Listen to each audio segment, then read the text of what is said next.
मेरा नाम राहुल है और मैं मुंबई, महाराष्ट्र का रहने वाला हूँ। हमारा परिवार शहर के उन गिने चुने परिवारों में से एक है जिनका नाम सिर्फ दौलत से नहीं बल्कि ईमान और भरोसे से भी लिया जाता है।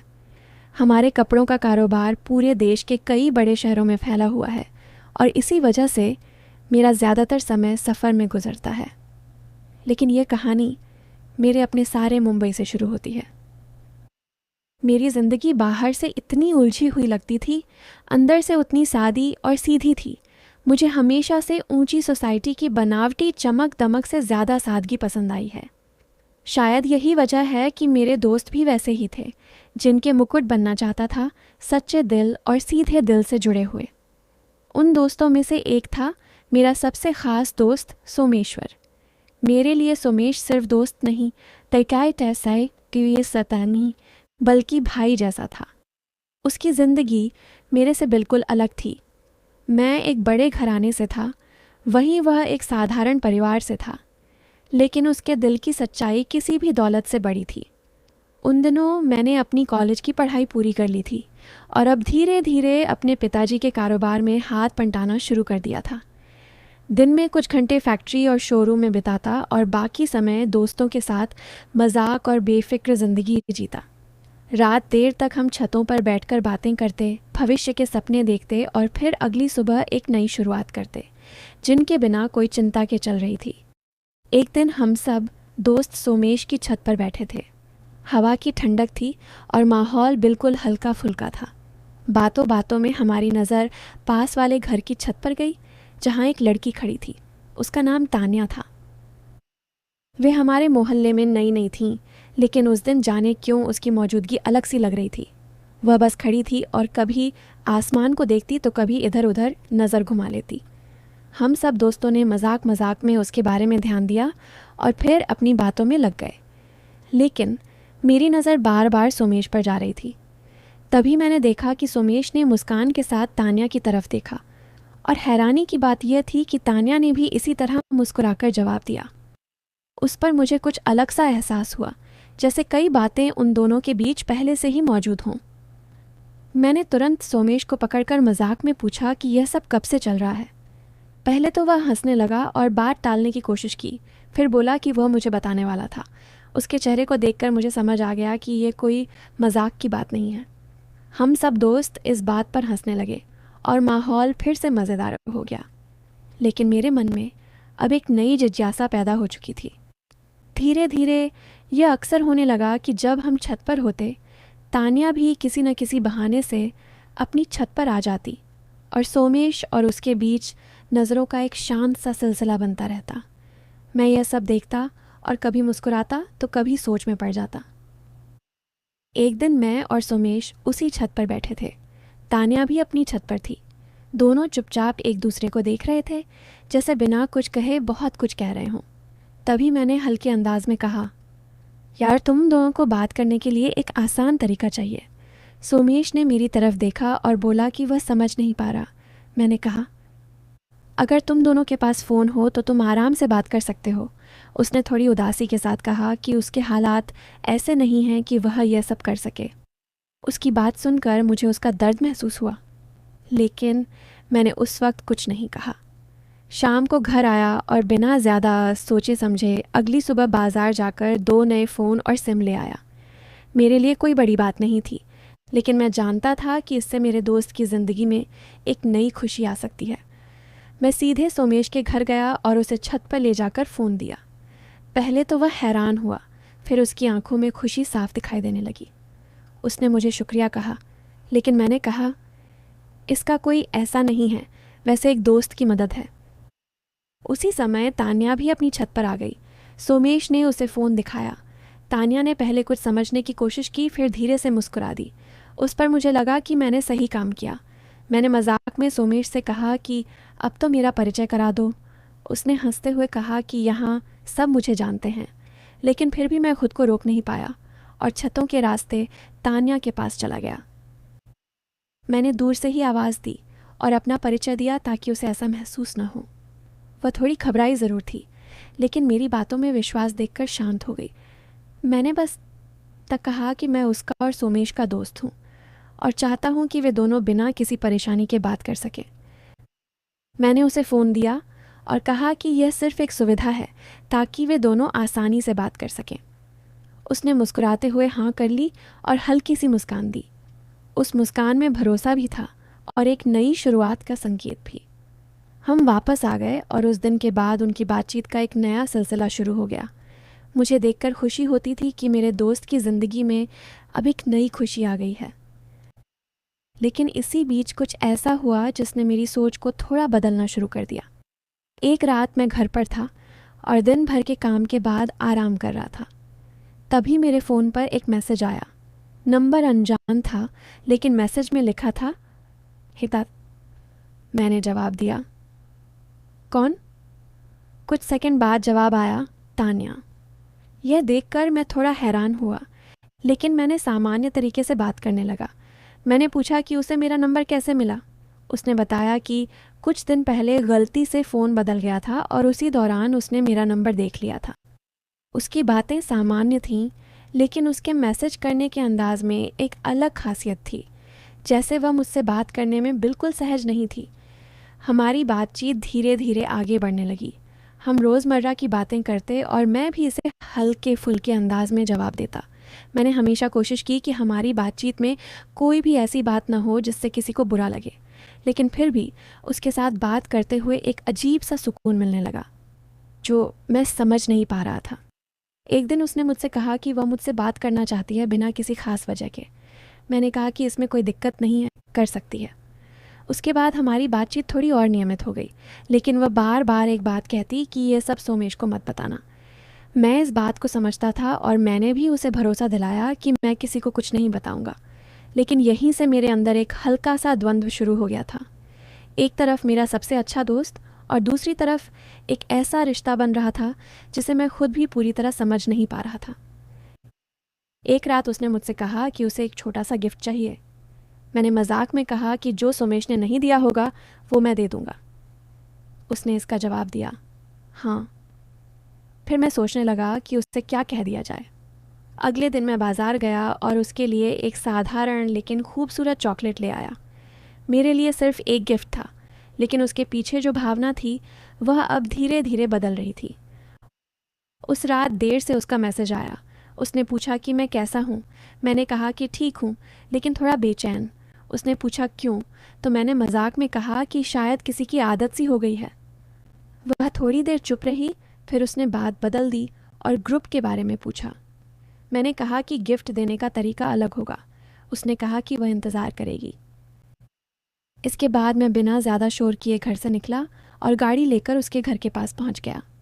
मैंने उसे मैसेज किया। उसने बताया कि वह अपने कमरे में है और घर के सब लोग सो चुके हैं। मैंने उसे कहा कि वह खिड़की के पास आए। जब उसने मुझे देखा तो हैरान हो गई, लेकिन मैंने उसे भरोसा दिलाया कि सब ठीक है। मैंने उसे नीचे आने के लिए कहा, लेकिन पूरी सावधानी के साथ, ताकि किसी को परेशानी न हो। वह धीरे से बाहर आई और बस कुछ पल के लिए हम आमने सामने खड़े रहे। मैंने उसे चॉकलेट दी और हल्के अंदाज में कहा, खाकर देखना। उसने मुस्कुराते हुए धन्यवाद कहा और वापस अंदर चली गई। मैंने जाते जाते उसे इशारा किया कि गैलरी में देखे। जब उसने गिफ्ट देखा तो उसने तुरंत मुझे मैसेज किया कि बहुत सुंदर है। मैंने बस इतना कहा कि एक दोस्त की तरफ से। लेकिन अब यह रिश्ता सिर्फ दोस्ती तक सीमित नहीं रह गया था। हमारी बातचीत अब और भी गहरी होने लगी थी, लेकिन फिर भी हमने एक सीमा बनाए रखी थी जिसमें सम्मान और समझ दोनों शामिल थे। मैं जानता था कि रास्ता आसान नहीं है और कहीं ना कहीं यह सब आगे चलकर मुश्किल पैदा कर सकता है, लेकिन उस वक्त जो एहसास था वह इतना अच्छा लग रहा था कि मैं इसे नज़रअंदाज नहीं कर पा रहा था। अगले दिन मेरी आंखें जल्दी खुल गईं। मन में एक अजीब सी खुशी थी, जैसे आज कुछ खास होने वाला है। मैं जल्दी से तैयार हुआ और बिना वक्त गंवाए अपने काम निपटाने निकल गया, लेकिन दिमाग बार बार उसी तरफ जा रहा था। कुछ घंटे काम करने के बाद मैं सीधे सोमेश के घर की तरफ निकल गया। जैसे ही वहां पहुंचा तो देखा घर का माहौल पहले जैसा ही सामान्य था, लेकिन मेरे अंदर का माहौल बदल चुका था। सोमेश ने मुझे देखकर हमेशा की तरह मुस्कुराते हुए स्वागत किया और हम दोनों छत पर आकर बैठ गए। थोड़ी देर बाद उसकी बहन मीरा चाय लेकर आई। आज मैंने उसे थोड़ा गौर से देखा।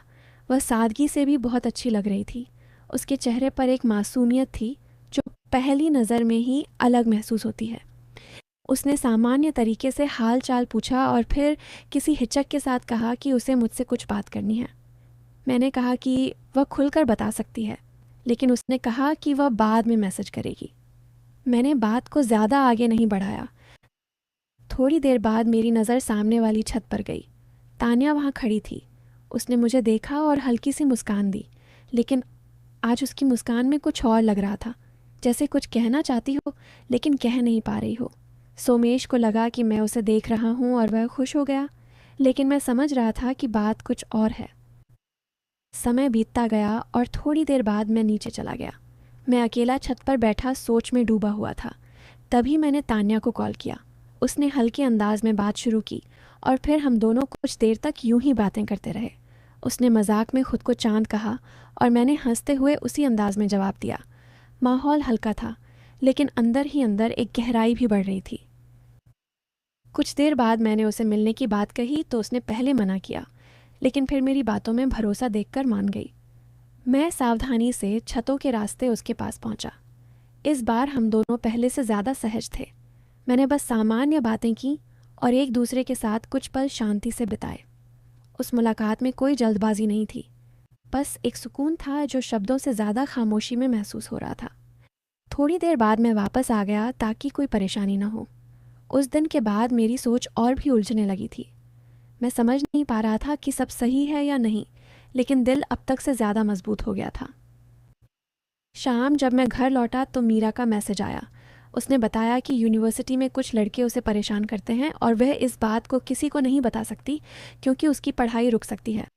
उसकी बात सुनकर मुझे लगा कि मुझे कुछ जिम्मेदारी निभानी चाहिए। मैंने उसे भरोसा दिलाया कि वह चिंता न करे और मैं इस मामले को संभाल लूँगा। उसने राहत की सांस ली और मुझे धन्यवाद कहा। अगले दिन मैं तय समय से पहले यूनिवर्सिटी के पास पहुंच गया। मैं चाहता था कि बिना किसी हंगामे के बात खत्म हो जाए। मैं दूर से सब देख रहा था। कुछ देर बाद मीरा आई और उसके पीछे वही लड़के नजर आए जो उसे परेशान करते थे। मैंने सही समय देखकर उनसे बात की। मेरा अंदाज़ा ज़रूर सख्त था, लेकिन मैंने बात को शांति से समझाया और उन्हें साफ शब्दों में कहा कि आगे से ऐसी कोई हरकत नहीं होगी। उन्होंने मेरी बात समझ ली और बिना किसी बहस के वहाँ से चले गए। मैं नहीं चाहता था कि यह बात किसी बड़ी परेशानी में बदले, इसलिए मैंने इसे वहीं ख़त्म कर दिया। मीरा ने जब यह सब देखा तो उसके चेहरे पर राहत साफ दिखाई दे रही थी। उसने मुझे धन्यवाद कहा और मैंने बस इतना कहा कि अब उसे किसी बात की चिंता करने की ज़रूरत नहीं है। उस दिन के बाद मीरा का व्यवहार भी मेरे प्रति बदल गया। वह पहले से ज़्यादा खुलकर बात करने लगी थी और मुझ पर भरोसा करने लगी थी। लेकिन इसी बीच तान्या के साथ मेरी बातचीत जारी थी। अब मेरे सामने एक मुश्किल खड़ी हो गई थी। एक तरफ मेरा दोस्त था जिसका भरोसा मेरे लिए सबसे ज़रूरी था, और दूसरी तरफ दो ऐसे रिश्ते थे जो अलग अलग तरीके से मेरी ज़िंदगी में जगह बना रहे थे। मैं समझ नहीं पा रहा था कि आगे क्या सही होगा, लेकिन इतना ज़रूर था कि कहानी ऐसे मोड़ पर पहुंच चुकी थी जहां फैसला सोच समझकर लेना ज़रूरी था, क्योंकि एक गलत कदम सब कुछ बदल सकता था। और शायद अब वही वक्त आने वाला था जब मुझे तय करना होगा कि मेरे लिए सबसे ज़्यादा अहम क्या है, दोस्ती और भरोसा, या वो जो धीरे धीरे मेरे दिल में जगह बना रहा था। मेरी ज़िंदगी ऐसे मोड़ पर आ चुकी थी जहां हर दिन कुछ नया सोचने पर मजबूर कर रहा था। एक तरफ सोमेश था जो मुझ पर आंख बंद करके भरोसा करता था, और दूसरी तरफ तान्या थी जिसकी बातों में अब एक अलग ही अपनापन था, और साथ ही मीरा भी जो अब मुझे अपने सबसे भरोसेमंद इंसान की तरह देखने लगी थी। मैं समझ नहीं पा रहा था कि यह सब कैसे संतुलित करूं, लेकिन मैंने खुद से एक बात साफ कर ली थी कि मुझे किसी का दिल नहीं दुखाना है और हर रिश्ते को उसकी मर्यादा में रखना है। कुछ दिनों तक मैंने खुद को थोड़ा संभाला और कोशिश की कि सब कुछ सामान्य रहे। मैं पहले की तरह सोमेश के साथ वक्त बिताता, उसके साथ हंसी मजाक करता और उसकी खुशियों में शामिल रहता। वहीं तान्या से भी मेरी बातचीत जारी थी, लेकिन मैंने अपनी बातों को थोड़ा संभाल लिया ताकि कोई सीमा पार ना हो। शायद वह भी समझ रही थी कि हमें मिलकर आगे बढ़ना है। हमारी बातचीत में पहले जैसा उत्साह था, लेकिन साथ ही एक समझदारी भी आ गई थी। एक दिन उसने मुझसे कहा कि कुछ बातें ऐसी होती हैं जिन्हें सही वक्त पर ही समझना चाहिए। मैंने उसकी बात को महसूस किया और हामी भर दी। उसी दिन शाम को मैं सोमेश के घर गया। वहाँ माहौल पहले जैसा ही था, लेकिन आज मैंने एक अलग फ़ैसला किया। मैंने तय किया कि अब इस रिश्ते को सही दिशा देनी होगी। हम सब छत पर बैठे थे और तान्या भी अपनी छत पर थी। सोमेश हमेशा की तरह उसे देखकर खुश हो रहा था। उस पर मुझे एहसास हुआ कि उसका लगाव कितना साफ है और मुझे अपने दोस्त के लिए सही करना चाहिए। थोड़ी देर बाद मैं अकेले में तान्या से बात करने गया। मैंने बहुत शांत तरीके से उसे कहा कि जो भी हमारे बीच है वह एक समझ और अपनापन ज़रूर है, लेकिन हमें यह भी देखना होगा कि इससे किसी और को तकलीफ़ ना हो। वह कुछ पल चुप रही। फिर उसने कहा कि वह भी यही सोच रही थी।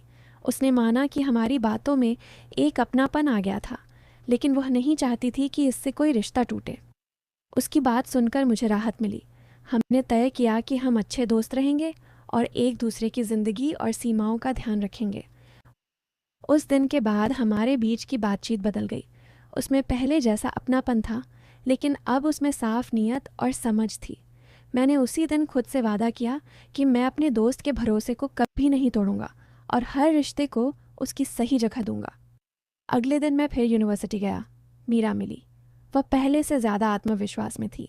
उसने बताया कि अब उसे कोई परेशान नहीं करता और वह पढ़ाई पर ध्यान दे पा रही है। उसकी आंखों में खुशी देखकर मुझे भी अच्छा लगा। मैंने उसे सलाह दी कि हमेशा खुद पर भरोसा रखें और किसी भी परेशानी में घबराएं नहीं। वह मुस्कुराई और बोली, क्या डर नहीं लगता? उस दिन मुझे एहसास हुआ कि कभी कभी ज़िंदगी में ऐसे मोड़ पर आकर खुद को पहचानते हैं और सही गलत का फ़र्क समझते हैं। कुछ समय बाद सब कुछ धीरे धीरे सामान्य हो गया। सोमेश और तान्या का रिश्ता भी पहले से मजबूत हो गया और मैं भी अपने काम में और ज़िंदगी में फिर से ध्यान देने लगा। लेकिन मेरे अंदर एक परिपक्वता आ गई थी। मैं पहले जैसा लापरवाह नहीं रहा था। मैंने सीख लिया था कि रिश्ते जगह खास होते हैं और उन्हें निभाने के लिए सच्चाई और सम्मान ज़रूरी होता है। इस कहानी ने मुझे सिखाया कि कभी कभी जो हम चाहते हैं वैसा ही नहीं होता और जो सही होता है वही हमें चुनना चाहिए। आज जब मैं पीछे मुड़कर देखता हूँ तो मुझे अपने फैसले पर गर्व होता है, क्योंकि मैंने दोस्ती और भरोसे को चुना और शायद यही मेरी ज़िंदगी का सबसे सही फैसला था। यही मेरी कहानी का अंत नहीं, बल्कि एक नई शुरुआत थी।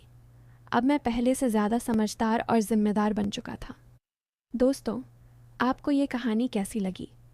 हमें कमेंट करके ज़रूर बताएं और अगर आप चैनल पर नए हैं तो चैनल को सब्सक्राइब ज़रूर कर लें।